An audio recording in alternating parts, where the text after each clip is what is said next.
সম্পদের হিসেব দিল না, তথ্য গোপন করলো, 3 বছরের সাজা। সম্পদ জমা না দেওয়ার জন্য সর্বোচ্চ শাস্তি কত? 3 বছর। অবৈধভাবে সম্পদ অর্জন করলো, 10 বছরের সাজা।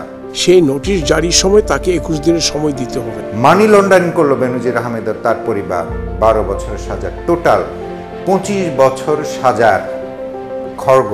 যদি উনি সম্পদ বিবরণী দাখিল না করে তাহলে তাকে আর সময় দেওয়ার কোনো বিধান নাই। শুধু দর্শক, আজকে আপনাদের সামনে হাজির হয়েছে বেনজির আহমেদ, সাবেক পুলিশ প্রধান। তার দুদক যে সম্পদের হিসাব চেয়েছেন এবং হিসাব না দেওয়ার কারণে পরবর্তীতে তার কত বছর শাস্তি হতে পারে সেই বিষয়টি সংবাদ বিশ্লেষণের জন্য আমি মুহিম মিজান থাকছি এই সংবাদ বিশ্লেষণে।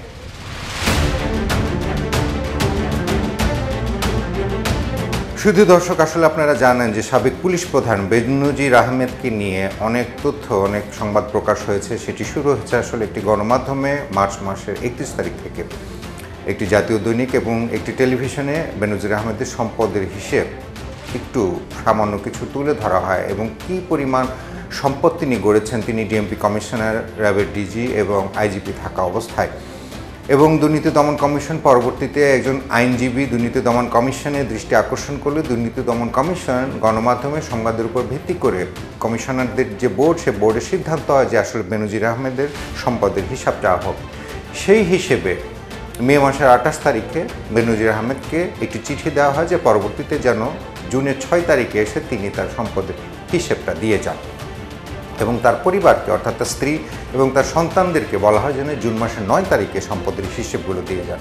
কিন্তু পরবর্তীতে তিনি বেনজির আহমেদ জুনের 6 এবং তার পরিবার জুনের 9 কেউই আসেননি এবং দুর্নীতি দমন কমিশনের কাছে তারা বেনজির আহমেদের পরিবারের পক্ষ থেকে এবং বেনজির আহমেদ নিজে 15 দিনের সময় চান। সেই প্রেক্ষিতে 6 জুন থেকে 15 দিন যদি ধরা হয় তাহলে বন্ধ টন্ধ সব মিলিয়ে 23 জুন পর্যন্ত পড়ে এবং ফ্যামিলি বেনজির আহমেদের পরিবার এবং বেনজির আহমেদকে 23 জুনে সময় দেওয়া হয় সম্পদের হিসেব বর্ণনা দেওয়ার জন্য। কিন্তু আলটিমেটলি আসলে বেনজির আহমেদ সম্পদের হিসেব তিনি দিতে আসেননি বা পরবর্তীতে কোনো সময় চাননি। তো এখন আসলে কমিশন কী করবে? দুর্নীতি দমন কমিশনের পরবর্তী ধাপগুলো কি থাকবে? দুর্নীতি দমন কমিশন যে সিদ্ধান্ত নিয়েছে সেটি তার প্রসিডিউর অনুযায়ী যে দুর্নীতি দমন কমিশন জুলাই মাসের 2 তারিখে আবারও বেনজির আহমেদ এবং তার পরিবারকে চিঠি দেয় 21 দিনের মধ্যে সম্পদের হিসেবের বর্ণনা দেওয়ার জন্য। জুলাই মাসের 2 তারিখে যদি চিঠিটি দেওয়া হয় তাহলে আবার 21 দিনের সময় শেষ হয় যে জুলাই মাসের 23 তারিখ এবং তার পরিবারকে একই সময় দেওয়া হয় যেন 21 দিনের মধ্যে তারা সম্পদের হিসেবে বর্ণনা দিয়ে যান। আইনটা হলো সম্পদ জারি যে নোটিশটা আপনি জারি করবেন সেই নোটিশ জারির সময় তাকে 21 দিনের সময় দিতে হবে যে 21 দিনের মধ্যে আপনি সম্পদের বিবরণী দাখিল করবেন। একটা নিজস্ব ফর্ম আছে দুদক আইনে, সেই ফর্ম অনুযায়ী অথবা সাদা কাগজে 21 দিন ওনাকে সময় দেওয়া হবে। এটা ওনার উপর জারি করতে হবে। ওনার উপর জারি না করলে ওনার যে ঠিকানা আছে ওই ঠিকানায় গিয়ে এটা জারি করতে হবে এবং সেটা আইনে দেখাতে হবে যে নথিতে এটা জারি হয়েছে। যদি জুলাই মাসের 23 তারিখেও বেনজির আহমেদ সম্পদের হিসাব বর্ণনা দিতে না যান বা না দেন তাহলে দুর্নীতি দমন কমিশনের আইনে বলা আছে তাকে আবার আরও 15 দিন সময় দেওয়া হবে, অর্থাৎ আরও 15 কার্য দিবসের মধ্যে তিনি সম্পদের হিসাব বর্ণনা দেওয়ার একটি সুযোগ পাবেন। এখন শেষ হতে হবে জুলাই মাসের 23 তারিখ এবং 23 তারিখ থেকে আরও 15 কার্য দিবস ধরলে তাহলে প্রায় 8 তারিখ পরে আমরা যদি শুক্র শনি বন্ধ ধরি তাহলে সেটি হয়তো 14, 15 বা 16 নাগাদ গড়াবে। বিধি অনুযায়ী তাকে আরও 15 দিন সময় কমিশন অনুসন্ধানকারী দল দিতে পারবে, সর্বোচ্চ 15 দিন। এই 15 দিনের মধ্যেও যদি উনি সম্পদ বিবরণী দাখিল না করে তাহলে তাকে আর সময় দেওয়ার কোনো বিধান নাই। কমিশন তাকে সময় দিতে পারবে না। আবেদন করতে হবে না, আবেদন করলেও আর পারবে না। কমিশন 21 দিনের পরে আবেদন করতে হবে। অনেক সময় কমিশন সুমোটোও দেয়, দেখি উনি আসে কি না।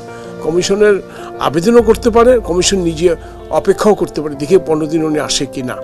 15 দিন তো খুব বেশি সময় না, 2 সপ্তাহের ব্যাপার। এখন তারপরেও যদি কোনো রেসপন্স না পায় তখন কমিশন আইন অনুযায়ী ধরে নেবে যে উনি এটা দিতে ইচ্ছুক না।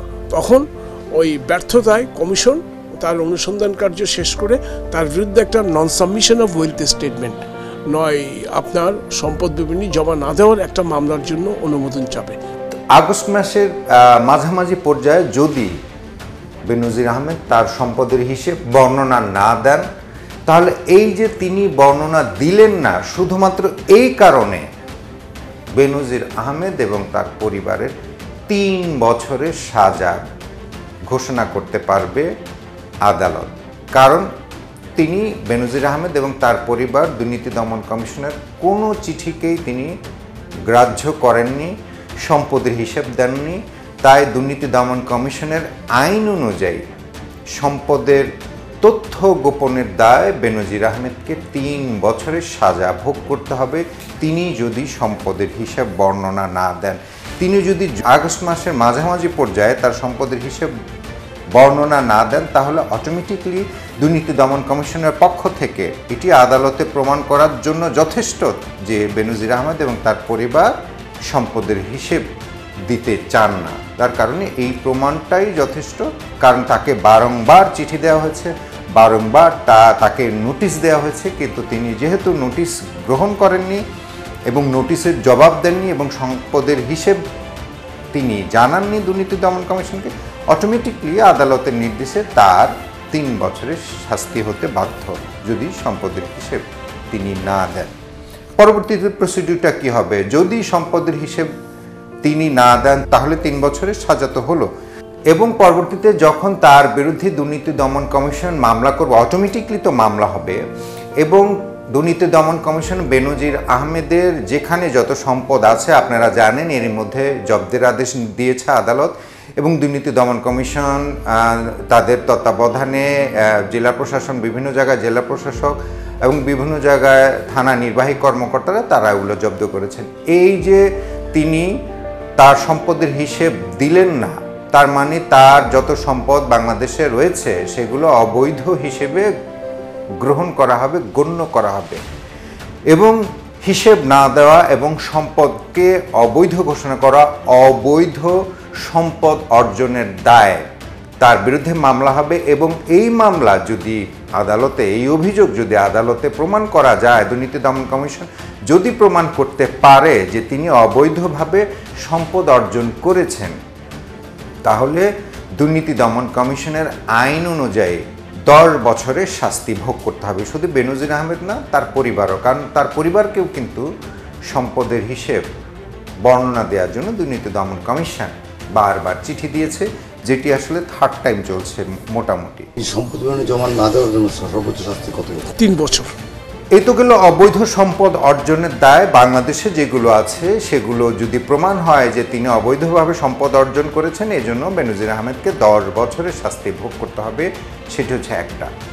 পরবর্তীতে বেনজির আহমেদ কি করে দেশের বাইরে আছেন, কোন চ্যানেলে তিনি টাকা নিয়েছেন, কিভাবে নিয়েছেন, তিনি সুইফট কোড তো ব্যবহার করতে পারবেন না, সুইফট কোডের কোনো ভিসা কার্ড, কোনো ক্রেডিট কার্ড তিনি ব্যবহার করতে পারবেন না, তাহলে তিনি কিভাবে বাংলাদেশ থেকে বাইরে, দেশের বাইরে টাকা নিয়ে চলছেন, তার পরিবার কি করে চলছে?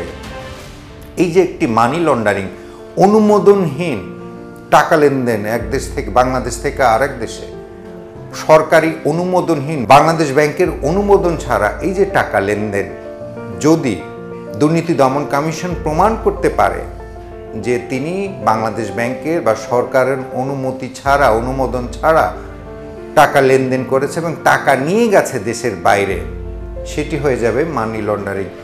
সেটি $1 হোক, $1 কোটি হোক, বা 100 কোটি, $1 বিলিয়ন হোক, যত টাকাই হোক, অনুমোদন ছাড়া তিনি যদি বাংলাদেশ থেকে বাংলাদেশের বাইরে টাকা নিয়ে যান নিজের এবং পরিবারের চলাচলের জন্য, তাহলে তাকে মানি লন্ডারিং আইনে দুদকে 12 বছরের শাস্তি ভোগ করতে হবে যদি দুর্নীতি দমন কমিশন সেগুলো প্রমাণ করতে পারে। তাহলে সম্পদের হিসেব দিল না, তথ্য গোপন করলো, 3 বছরের সাজা, অবৈধভাবে সম্পদ অর্জন করলো, 10 বছরের সাজা, মানি লন্ডারিং করলো বেনজির আহমেদ ও তার পরিবার, 12 বছরের সাজা, টোটাল 25 বছর সাজার খড়গ বেনজির আহমেদ এবং তার পরিবারের মাথায় ঝুলছে। সুতরাং আইন সংশ্লিষ্টরা বলছেন যে বেনজির আহমেদের উচিত বাংলাদেশে এসে দুর্নীতি দমন কমিশনের যে অভিযোগগুলো সেগুলো খণ্ডানো, যদি তার যুক্তি থাকে তার আইনজীবীর মাধ্যমে, এবং এগুলো ফেস করা, আর উনি যদি সম্পদ বিবরণী দাখিল করে সেই ক্ষেত্রে কমিশনের অনুসন্ধানকারী দল সমস্ত সম্পদ বিবরণীগুলি যাচাই বাছাই করে দেখবে এবং ওনাদের হাতে যে তথ্য আছে জ্ঞাত আয় বহির্ভূত সম্পদ বা ওনার বেশি সম্পদ সেটা ট্যালি করতে হবে কমিশনের অনুসন্ধানকারী দলের কাছে। যদি দেখা যাচ্ছে কোথাও গ্যাপ আছে, উনি সঠিকভাবে সম্পদ বিবরণীতে যেটা বলেছেন কিন্তু বাস্তবে তার চেয়ে অনেক বেশি আছে, তখন কমিশন জ্ঞাত আয় বহির্ভূতের মামলা দায়ের করে আর জন্য কমিশনের কাছে অনুমতি চাওয়া হয়। তা না হলে বাংলাদেশের একজন পুলিশ প্রধান হিসেবে, একজন র্যাবের ডিজি হিসেবে, সাবেক ডিএমপি কমিশনার হিসেবে যে কলঙ্ক তিনি অর্জন করবেন সেই কলঙ্ক আসলে এই প্রত্যেকটি ডিপার্টমেন্ট তার কারণে বহন করতে হবে।